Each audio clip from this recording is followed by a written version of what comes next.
Shalom amigos, hoy tenemos el gusto de volver a conversar con el doctor en Antropología Biológica y Cultural Francisco Gil White, Premio de Jerusalén 2024. ¿Cómo está usted, doctor? Muy bien, muchas gracias, Israel. Qué gusto volver a conversar con usted. El 25 de Kislev, según el calendario hebreo, se celebra la festividad de Hanukkah. Los judíos aprendemos sobre la profanación del templo, la rebelión de los macabeos, el milagro del aceite, el enemigo externo que eran ejército seleucida. Y poco se menciona, quizás, o al menos así yo lo he percibido, el hablar sobre los Mityavnim, que eran los líderes judíos helenizantes. ¿Le parece a usted que los judíos estamos perdiendo el foco en un mensaje importante en esta festividad? Sí, claro. De hecho, la narrativa de los libros de los Macabeos pone mucho énfasis el autor sobre el asunto de los Mityavnim y sobre la controversia entre los judíos helenizantes y los judíos ortodoxos. Esta no es simplemente una disputa cultural, o sea, no es simplemente que había judíos a los que les interesaba la cultura griega. Esta es una disputa totalmente política. Obviamente tiene rasgos culturales, entonces los Mityavnim se sentían muy atraídos a las formas culturales del juego, de las competencias griegas, la lucha, todo este tipo de cosas. Pero la implicación de esa atracción es que se estaban aliando políticamente con los griegos. Y eso es terriblemente interesante porque los griegos, o en este caso los greco-macedonios, pero es lo mismo, tenían una cultura política que estaba totalmente basada en la opresión de las multitudes. Entonces, el sistema griego a lo que se dedicaba era a la guerra externa y a la esclavitud. Los griegos cada primavera se iban a la guerra. Era parte de su economía política, no era simplemente una cuestión de defensa, era una cuestión tenía que ver con la operación normal económica de una ciudad-estado griega, irse a la guerra, porque las ciudades-estado griegas vivían del saqueo, se llevaban los bienes y se llevaban a las mujeres y a los niños como de la ciudadanía de la ciudad derrotada se los llevaban como esclavos, pero a los varones adultos, ellos tenían la práctica de exterminarlos a todos. Y por supuesto, los esclavos que hubieran tenido los ciudadanos de alguna ciudad derrotada también se los robaban y se volvían y los añadían a sus esclavos, ¿no? Entonces, esta era parte de la operación normal de la economía de una ciudad-estado griega. Y por lo tanto, los griegos tenían muchísimos esclavos. Tenemos los datos de un censo que hizo Demetrio de Falero, que gobernó Atenas en el siglo IV antes de Jesús. Y lo que reportaron en este censo es que había 20.000 ciudadanos y 11.000 metecos, creo que era la cifra, y luego 400.000 esclavos. Entonces, ahí te das cuenta que estamos hablando de una sociedad que es totalmente piramidal, vertical, en donde no hay prácticamente ninguna libertad para nadie, salvo para un pequeño puñado.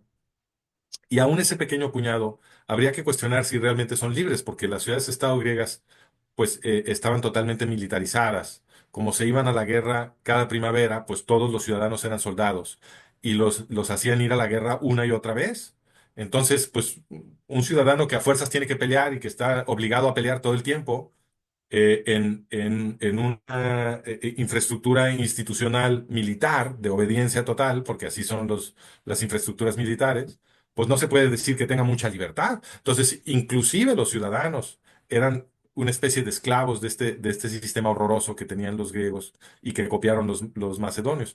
Entonces, la clase gobernante judía de los Mitiavnim, como los llaman en hebreo, andaban adoptando muchos aspectos de la cultura helénica y relacionándose mucho con la clase gobernante greco-macedonia, lo que sugiere es que eran judíos de la aristocracia judía, o sea, de las clases más poderosas, que veían con envidia la forma como vivían los griegos, porque los griegos de su nivel, porque si tú eres un sumo sacerdote judío o un terrateniente judío, puedes tener mucho dinero y mucho poder institucional, pero estás limitado por la ley de Moisés, porque Sí. dentro de la civilización judía, pues había un ejército enorme de abogados, que eran los rabinos, abogados y jueces, que eran los rabinos, los fariseos, y pues ellos a lo que se dedicaban era a asegurar que no hubiera abusos contra la gente de a pie, que se respetaran las leyes. Y eso creaba un vínculo emocional y político muy fuerte entre la población y los rabinos, lo cual le permitía a los rabinos hacer presión política para que los reyes no se excedieran y respetaran los derechos de la gente, ¿no? Entonces, el rey judío, la aristocracia judía, estaba limitada por la ley de Moisés, pues es una ley que nace en una revolución de esclavos, ¿no? En una revuelta de esclavos, como narra el Éxodo. Entonces, es una ley, pues, diseñada con mucho cuidado para proteger a la gente de abajo. Entonces, los rabinos, eso es lo que estaban custodiando, un sistema legal diseñado para los de abajo, y eso creaba un vínculo muy fuerte con la población, con la gente pobre, con la gente clase media, generaba un vínculo muy fuerte, y ese vínculo le permitía a los rabinos ejercer presión política para justamente limitar el poder de la clase gobernante. Ese es un freno que los griegos no tenían. Entonces, siempre los ricos se relacionan con otros ricos y los pobres con los pobres, es normal. Entonces, en una situación de contacto cultural, pues se volvió común que los judíos muy ricos invitaran a comer a los griegos muy ricos, que se reunieran en algunos lugares, que intercambiaran libros, etcétera. Este tipo de cosas es normal Sí. porque se siente una afinidad cuando la gente comparte una misma clase social. ¿Será que tenemos que, como pueblo, para velar por la democracia, poner el foco con mucho recelo a nuestros gobernantes? Porque puede ser que haya corrupción Sí, como la hubo. creo que sí, creo que es importante, una lección importante de Hanukkah.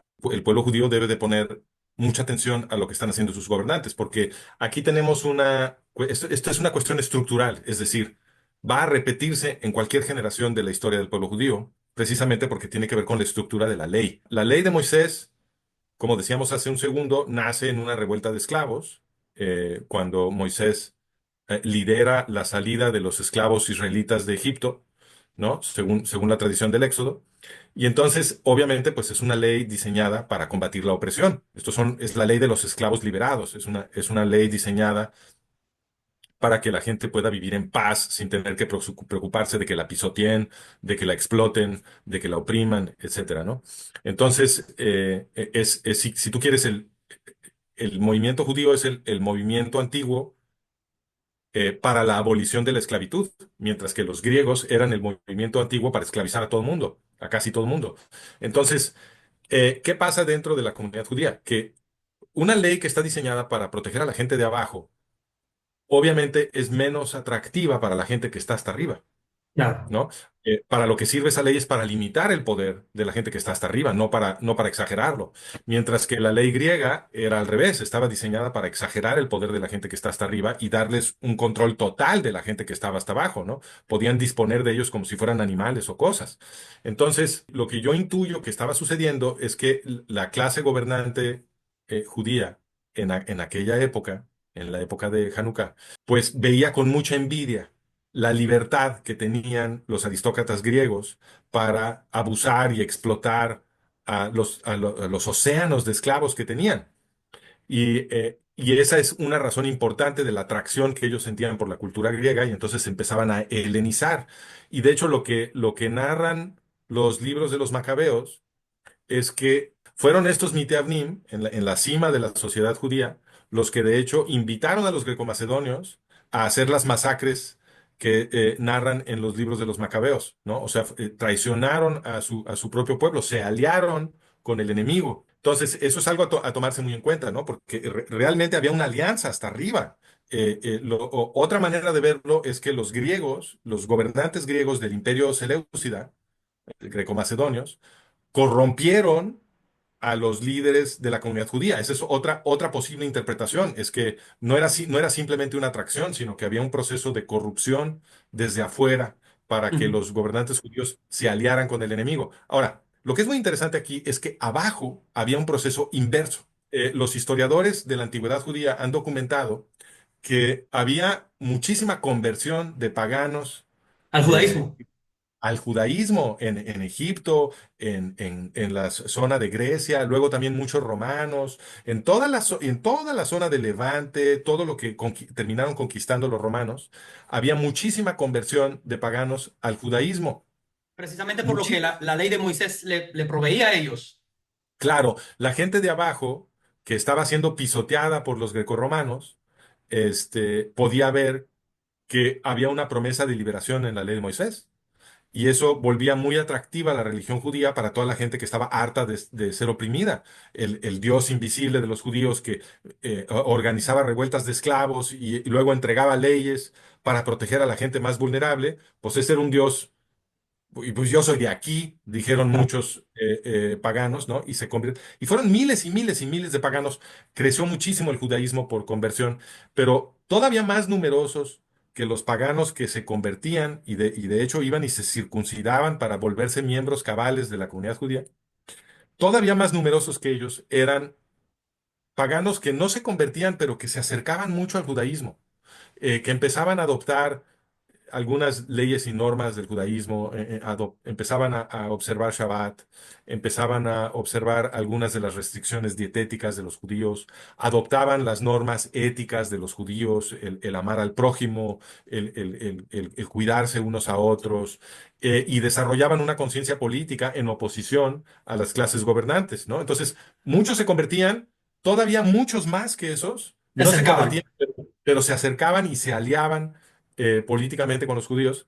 Entonces había un doble proceso. En las clases bajas, en la gente que estaba pisoteada, había mucho interés por la ley de Moisés, mucho movimiento hacia el judaísmo, mientras que en la cima de la sociedad judía y las cosas iban en la dirección contraria.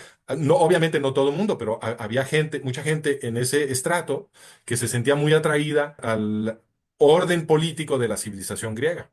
La historia de Hanukkah es la historia de cómo el imperio greco-macedonio, que era un imperio que estaba esclavizando a toda la gente de a pie, decidió a intentar destruir la tradición judía. Y aquí lo que es clave para entender lo que pasó es que en la cultura griega, que tú tuvieras un dios distinto al mío nunca era importante. Sí, A ellos no les importaba. El paganismo siempre regala y toma prestados dioses de un pueblo a otro. Todo el tiempo, a donde llegaras, le hacías sacrificios al dios del lugar y de repente se importaban dioses de otros pueblos. Y a nadie le importaba que cada quien tuviera su dios. Y podías sí. tener varios dioses al mismo tiempo. Todo eso estaba permitido y era perfectamente normal. Solamente en el caso del judaísmo se afanaron en extinguir esa religión. La razón, en mi opinión, es que precisamente el contenido político de la ley de Moisés ponía en riesgo el sistema griego, porque obviamente que si están los judíos convirtiendo a los paganos de abajo, que era lo que estaba pasando, pues le estaban dando ideas a los esclavos de los griegos, les estaban diciendo, mira, tú puedes ser libre, y aquí hay todo un sistema para cómo ser libre con abogados y jueces para defender tus derechos. Ya está todo armado. Es una ley completa. Claro. Eso era muy atractivo para la gente de abajo y por lo tanto representaba un problema para las clases gobernantes griegas que ahora temían que se fuera a producir una revolución en sus propias sociedades, como efecto de la influencia del pueblo judío.